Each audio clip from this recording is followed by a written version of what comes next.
Anyway, I just made the YouTube video about my criticism against Sangkay Janjan and Jordan Bunagan. Because I said before, guys, you know about Paula Colin Nunez' mother, who is a victim of martial law. Paula Colin Nunez is anti-Marcos. She never endorsed Bongbong Marcos, because I know Paula Colin Nunez, she endorsed Leni Robredo. She endorsed Leni, But I think my friend Lawrence Villawan had apologized to Paula Colin Nunez. He said in Tagalog, nabudol ako ni Bongbong Marcos. Kasi kasalanan ko yan, bakit ko in-endorse? That's what Lawrence Villawan said. So Lawrence Villawan had apologized to Paula Colin Nunez that he will never endorse Bongbong Marcos. We are being scammed. We are being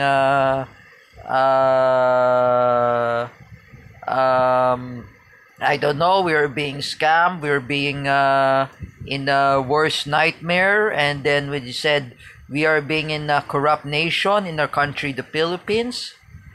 It's really corrupt, folks. If I want to say to you, Sangkay Janjan, Jordan Bunagan, Danmar Dayaw, Nino Bersaga, and even Tata Emenilao, and Marcos Sacalaman, who's a Muslim, who's supporting at BBM, even those BBM bloggers there out there, if I want to tell you all of the truth, if I want to tell all of you should never tell lies. You see that from Matthew Timbal, even Miguel Abitag, Ferdinand Marcos Sr. and Imelda Marcos are the greatest robbery of the Guinness World of Record. Even that their son, Bongbong Marcos, was so of plunder. When he was a senator, he was so of plunder, 1 billion pesos. And usually, he was convicted of plunder of pork barrel scam. That was Janet Lim Napoles. I'm just suggesting to you, Danmar Dayaw, and Sangkay Janjan, Jordan Bunagan, and Nino Bersaga, and even Romeo TV Blog, nobody to idolize Marcoses.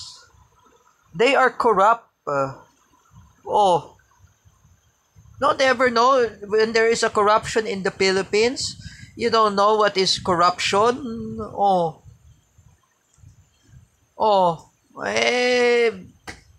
Sino ba ang nagsisinungaling?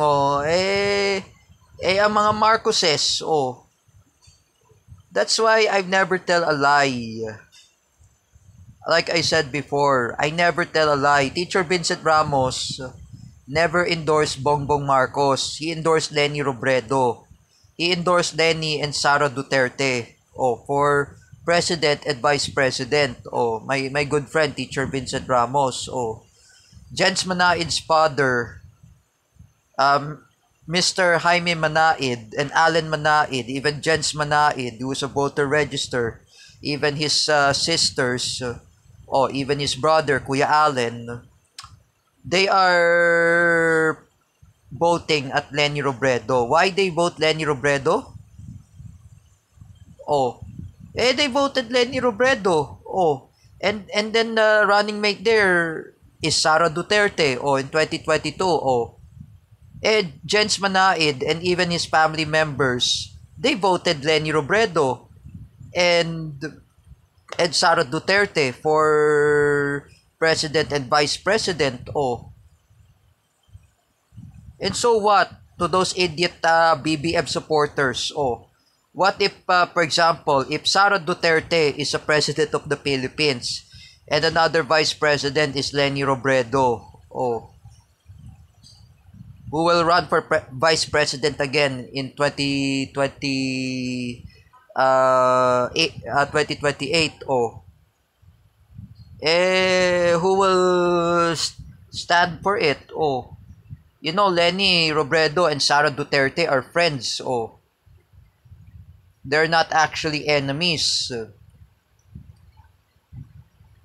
At that time, I say to everyone, I know I apologize to Teacher Kel, even Teacher Jessa Fernandez, even Teacher Ruth Ibarrientos, that I voted Bongbong Marcos, and I said I apologize to them, and I say sorry to them. I'm sorry to everyone that I voted Bongbong Marcos. Oh, I'm not a voter register. Me and Apollo Sanchez.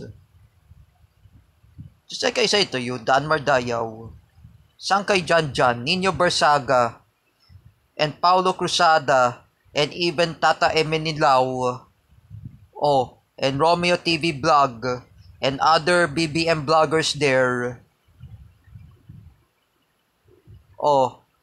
Like I said before, magsinungaling kayo.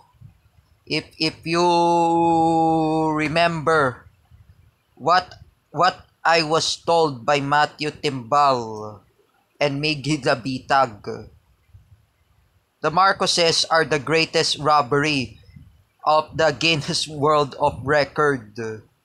Magdanakaw pala ang mga Marcoses. Like I said, here's the one thing, Benjamin Netanyahu and Benjamin Netanyahu, they are the greatest robbery of the Guinness World of Record in Israel. Park Chung-hee and Park Geun-hye, they are the greatest robbery of South Korea in the Guinness World of Record.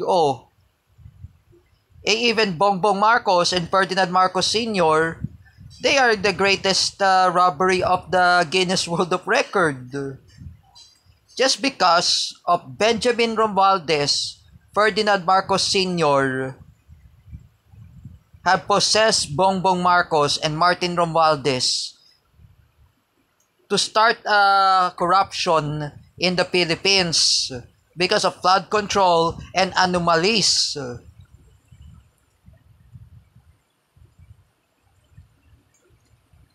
And you don't know what is really happening in the Philippines. What I said. I interview with Mommy Ellen Olea. When I talked to her about the EDSA People Power. Because Mommy Ellen Olea says to me, bakit na umalis ang mga Marcoses? Bakit lumayas ang mga Marcoses sa Pilipinas? And she said to me, nagpunta sa Hawaii. I just said before when I interviewed with Mommy Ellen Olea that the Marcoses have fled to Hawaii. You don't know what is really cause of happen. If hundreds of Filipinos who were participating people power, be ready for my arch enemies such as Paulo Cruzada, Gene Asedio, Jeffrey Asedio, Nino Barsaga, Romeo TV Blog, Dan Mardayaw, including Jeffrey Asedio, Nino Barsaga, including other BBM bloggers there, even Tata Emenilao, even Teacher Alexander Pagkalinawan, Teacher May Tiburcio, Ate Mel Canete, Ate Dina Guillermo, including who's that I mentioned? Teacher Evelyn Caja. If all of you are Marcos loyalists, go ahead with Bongbong Marcos. Go to Hawaii. All of you should be exiled there, and all of you should never come back in the Philippines. We already oust Bongbong Marcos in Malacanang. Oh, we already oust Martin Romualdez. We already oust Zaldico. Zaldico was in Germany or Spain or France. Zaldico was in the Europe. And remember, the Sara Duterte will take over the Malacanang Palace. Oh,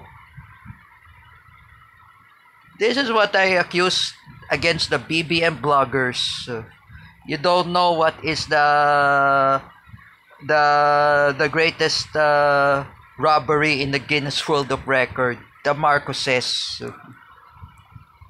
The Marcoses are not Filipinos, such as Bongbong Marcos, Amy Marcos, Irene Marcos, Ferdinand Marcos Sr., Imelda Marcos, and Amy Marcos, even Sandro, Vincent, even Matthew, Marcos Manoto, even Simon Marcos, including Lisa Araneta Marcos and Martin Romualdez. They are not true Filipinos. Oh, they are fake Filipinos. The Duterte are truly a patriotic Filipinos. The Duterte.